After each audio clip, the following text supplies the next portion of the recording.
We are all familiar with the stories of aliens enslaving humanity, so we can easily imagine some really powerful alien coming to the Earth and enslaving us. But that's not what I want to talk about.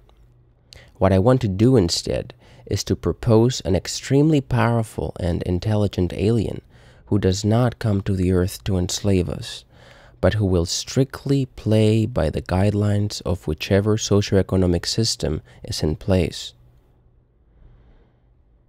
The alien will be no more benevolent or no more evil than the average human.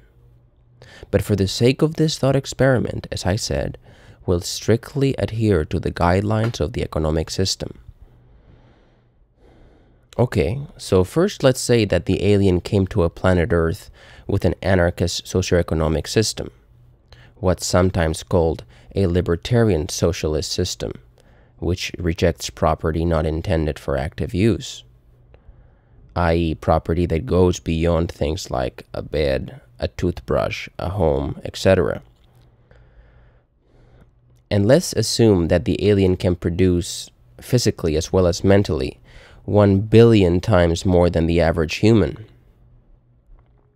And let's assume as well that he has roughly the same physiological need for food, water, etc. of a single average human. Okay, in this system, where the workplace and the economy are run democratically, the alien would clearly help the community. He would shorten the workday for the average human. He would freely share his knowledge and inventions with the community and the world at large. Clearly, the emphasis on anti-hierarchical relationships, as well as the principle of to each according to his need, from each according to his ability, would work pretty well. Now, let's imagine a so-called anarcho-capitalist society, the so-called free market that these people always talk about. Let's say that the alien starts out as a wage laborer rather than a capitalist, since he has a hard time finding a single employer who can pay him 1 billion times more than the average wage laborer, and since he wants to learn as much as he can from humans, he decides to use his amazing speed to experience working for hundreds of millions of employers, performing the same tasks as human workers. And since he realizes he can make more money as a capitalist, he decides that he will work for less than the workers in these factories as a quick way to gain employment and accumulate enough wealth to open his own business. Of course, the alien will make a lot of money even working for less than the average worker. Now, one likely scenario is that he will drive wages down, as well as put many people out of work. But since this is just temporary before he becomes a capitalist, I'll give so-called anarcho-capitalists the benefit of the doubt. Okay, so the alien gathers billions of dollars, and he opens his own business. Given his tremendous abilities, it quickly becomes an astounding success.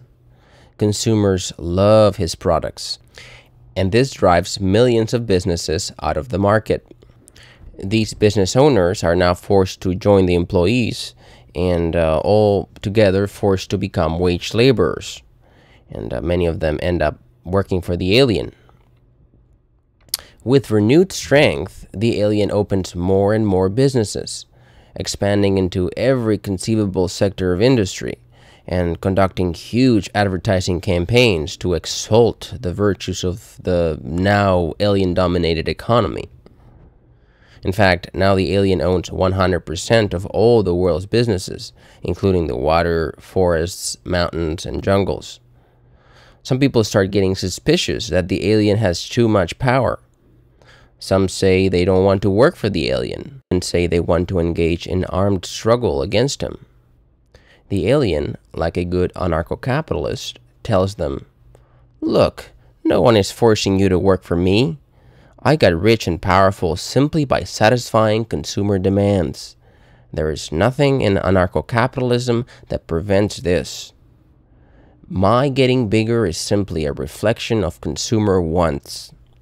The people voluntarily granted me this power. It is completely legitimate, gained through the mechanisms of the free market.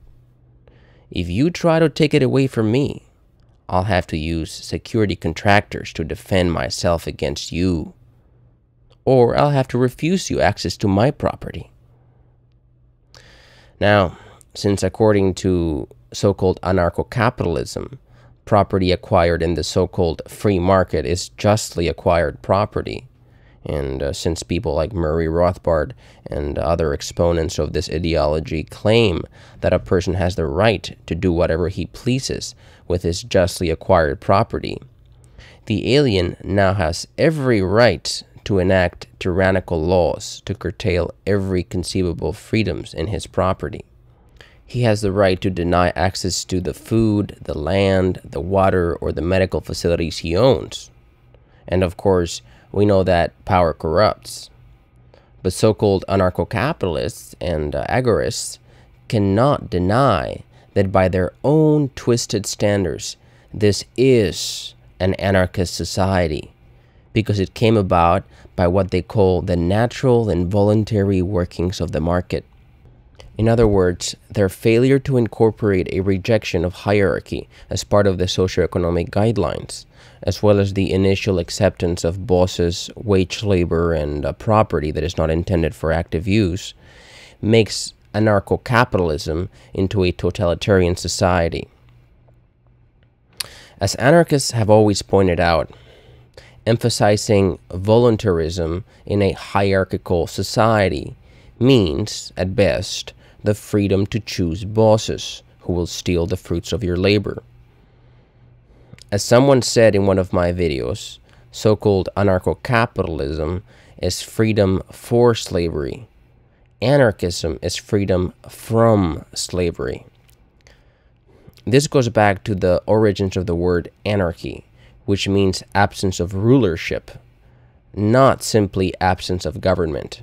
This would be true even if we accepted a free market capitalist society composed of small capitalist bosses, and we rejected the overwhelming evidence that capitalists want and need government to manage their collective interests, and also that markets naturally become dominated by a few firms.